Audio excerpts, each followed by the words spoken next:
नमस्कार विद्यार्थी मित्रांनो, या सेशनमध्ये आपण CSR कॉर्पोरेट सोशल रिस्पॉन्सिबिलिटी हे कन्सेप्ट थोडा शॉर्टकटमध्ये डिस्कस करणार आहोत.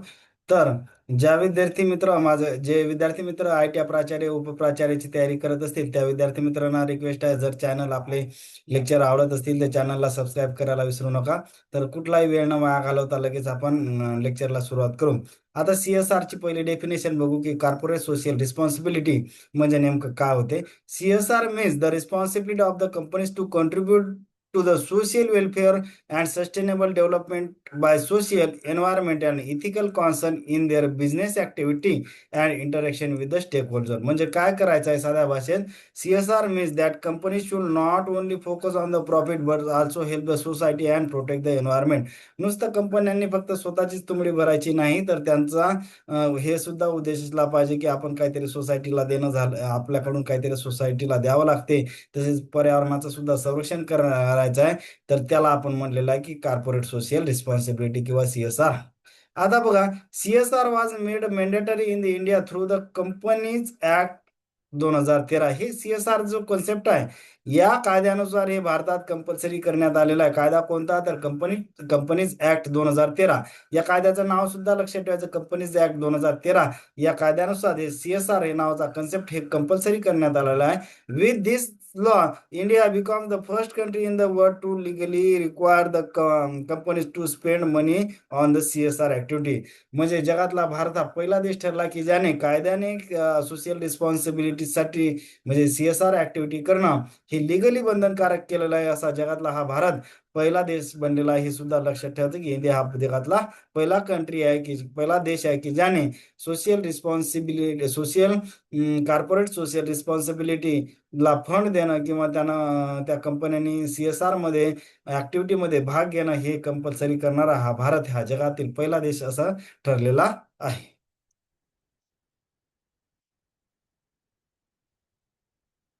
नंतर बघा कंपनीज ऍक्ट 2013. आता याच्यामध्ये काय सगळ्यात महत्त्वाचा, कंपनीज ऍक्ट 2013 मध्ये जवळपास मला वाटते 470 का 460 कलम आहे, ते आपण लक्षात घ्यायचे नाही. आपल्यासाठी सगळ्यात महत्त्वाचा कलम आहे आर्टिकल 135. हे कलम सुद्धा लक्षात ठेवायचं आहे. या कलमवर क्वेश्चन आला नाही, परंतु येणाऱ्या एक्झाम मध्ये या कलमवर फिक्स प्रश्न येण्याचे मला तरी चान्सेस वाटतात. आर्टिकल 135 हा लक्षातच ठेवायचा आहे. कोणत्या कायद्याचा? कंपनीज ऍक्ट 2013च्या आर्टिकल 35 मध्ये, कारण की त्याच्यामध्ये CSR नावाचा कन्सेप्ट सांगितलेला आहे. आता हा जो काही आर्टिकल 135 ची अंमलबजावणी कधी झाली, तर 1/4/2014 म्हणजे 1 एप्रिल 2014 पासून या आर्टिकल 135 चे रिअल मध्ये इम्प्लिमेंटेशन झालं. त्याच्यामध्ये काय सांगितलं की एलिजिबिलिटी क्रायटेरिया अंडर सेक्शन 135 म्हणजे CSR कोण देणं बंधनकारक आहे हे कशामध्ये सांगितलं, तर कलम 135 मध्ये. कलम 135 सुद्धा लक्षात ठेवायचा, 135 नंबर. आणि त्याच्यामध्ये काय सांगितलं, eligibility criteria under the section 135 म्हणजे CSR provision apply to the companies that meet any one of the following in the presiding financial year. म्हणजे यातली कोणतीही एखादी कंडिशन जर सॅटिस्फाय करत असेल तर त्याला CSR मध्ये पैसे देणं हे बंधनकारक आहे. तर त्याच्यातली पहिली अट सांगितली की net worth 500 crore or more, 500 crore पेक्षा जास्त जर नेट वर्थ असेल, टर्नओव्हर त्याचा 1000 करोड पेक्षा जास्त असेल, नंतर नेट प्रॉफिट 5 करोड किंवा त्याच्यापेक्षा जास्त असेल, तर या कंपन्या ह्या इलिजिबल ठरलेल्या असतील. मग त्या कंपन्यासाठी काय, such companies must spend at least 2%. हे खूप महत्वाचा आकडा आहे की ऍटलिस्ट त्याने 2% कशाच्या, of the average net profit of the last 3 years on the CSR activity. म्हणजे मिनिमम त्यांनी 2% हा फंड त्याच्यामध्ये, ज्या कोणत्या कंपन्या, या कंपन्यांनी जे काही क्रायटेरिया ज्या कंपन्या फुलफिल करतात त्यांनी मिनिमम 2% तरी आपल्याला ते फंड CSR साठी द्यायचा, राखीव ठेवायचा आहे. पण त्याच्यासाठी अट किती आहे की net profit, average net profit of last 3 year म्हणजे 3 वर्षाच्या नेट प्रॉफिटच्या 2% द्यायचा आहे. पण कोणत्या कंपन्यांनी, या कंपन्यांनी म्हणजेच काय, ज्याचा नेटवर्थ 500 किंवा त्यापेक्षा जास्त कोटी रुपये, टर्नओव्हर 1000 किंवा त्यापेक्षा जास्त कोटी रुपये, नेट प्रॉफिट 5 कोटी किंवा त्यापेक्षा जास्त आहे, या कंपन्यांनी 2% हे. पण कशाच्या, तर लास्ट 3 इयरच्या नेट प्रॉफिटच्या 2% त्यांनी हा CSR ला फंड देणं कंपल्सरी आहे. कलम 135 मध्ये सांगितलं, ते कोणत्या, कंपनी ऍक्ट 2013च्या कलम 135 मध्ये या तरतुदी दिलेल्या आहेत. थोडं क्लिअर करतो. हां, पुढे. नंतर सगळ्यात महत्त्वाचं कंपनीज ॲक्ट 2013 याच्यामध्ये टोटल 470 कलम आहे. आता हे 470 कलम आपल्याला लक्षात घ्यायचे आहे का? नाही. फक्त 470 आकडा ठेवायचा आणि यातला कोणता कलम आपल्यासाठी महत्त्वाचा सांगितला मी? कलम नंबर 135. त्या कलमचं नंबर सुद्धा लक्षात ठेवणं गरजेचं आहे. त्याच्यावर क्वेश्चन सुद्धा येण्याचे चान्सेस आहे. म्हणजे कलम 135 हे आपल्यासाठी महत्त्वाचं आहे. आता या ॲक्टमध्ये टोटल 7 शेड्यूल आहेत. टोटल 470 कलम आहे. 470 मधला फक्त आपण कलम 135 लक्षात घेणार आणि त्यातलं टोटल जे 7 शेड्यूल आहे त्याच्यामधला आपण फक्त 7व्या शेड्यूलचा अभ्यास करणार, कारण की ते आपल्या स्किल एज्युकेशनच्या रिलेटेड आहे. त्याच्यामुळे शेड्यूल 7 मध्ये काय काय गोष्टी आहेत ते आपण इथं शॉर्टकटमध्ये बघू. आता बघा की आपण काय काय लक्षात घेतलं, तर कंपनीज ऍक्ट 2013चा कलम 135 आणि त्यातलं शेड्यूल 7. 7च शेड्यूल आहे आणि 7व्या शेड्यूलचा आपण अभ्यास करणार आहोत. आता 7व्या शेड्यूलमध्ये काय सांगितलं त्याने, activities which may be included by the companies in their CSR policies related to, म्हणजे CSR पॉलिसीमध्ये कोणकोणत्या ऍक्टिव्हिटी असतील, तर हे शेड्यूल 7 मध्ये सांगितलं. कोणाच्या, तर कंपनी ऍक्ट 2013च्या 7 शेड्यूलमध्ये सांगितलेलं आहे कोणकोणत्या.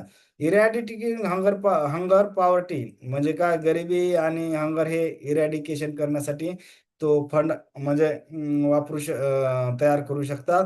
नंतर promote gender equality, woman empowerment असेल. Promote education and skill education हे महत्वाचं आहे आपल्यासाठी. हे सुद्धा याच्यामध्ये सांगितलेलं आहे.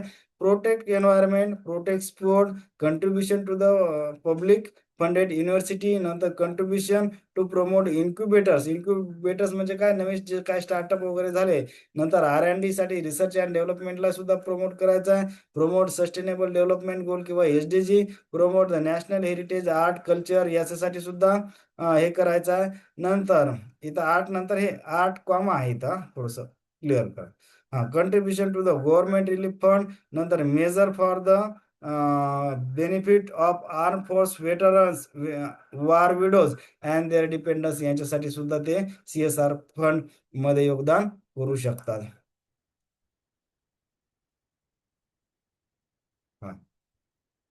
नंतर CSR रूल इफेक्टिव्ह फ्रॉम. आता ते कायदा कोणता होता आपला, की CSR ऍक्ट, जे कंपनीज ऍक्ट 2013 त्याच्यामध्ये आपण बघितला होता की काय झालं, की 135 नुसार आपल्याला CSR मध्ये किती फंड भरावा, कोणत्या कंपनीने भरावा ते अट दिलेली आहे. मग या CSR हे आर्टिकल 135 मध्ये काय झालेलं आहे, की 1 एप्रिल 2014ला काही रूल टाकले आणि ते रूल त्याची अंमलबजावणी झालेली आहे कलम 135 ची. ते कलम 135 ची अंमलबजावणी या रूलनुसार झाली.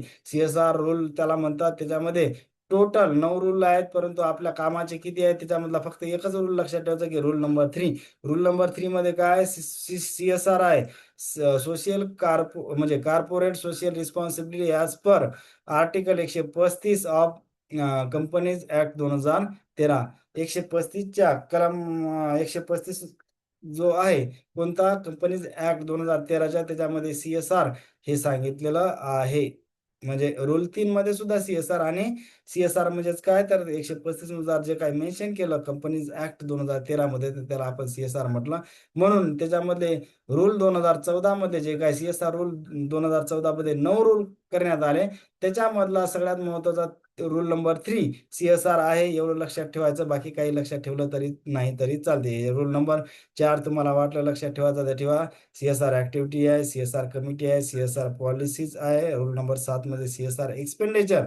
परंतु सगळ्यात महत्वाचं मी काय सांगितलं, की याच्यामध्ये रूल नंबर 3 एवढा लक्षात ठेवायचा आहे, कारण की त्याच्यामध्ये CSR हे सांगितलेलं आहे, म्हणजे corporate social responsibility rule number 3 मध्ये सांगितलं. आणि सगळ्यात महत्त्वाचं खाली एक नोट लिहिली आपण, की all the rules are generally align with schedule 7 of companies act 2013. जे कंपनी शेड्यूल 7 च्या अलाइन म्हणजे याच्यासोबत मॅच आहेत त्या सगळ्या गोष्टी.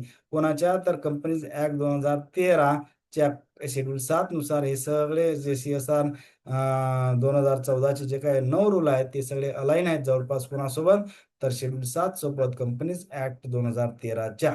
तर बऱ्याच गोष्टी मी फास्टमध्ये सांगण्याचा प्रयत्न केला आहे. जर थोडाफार कळल्या असतील तर चॅनलला लाईक, सबस्क्राईब आणि शेअर करायला विसरू नका. थँक्यू.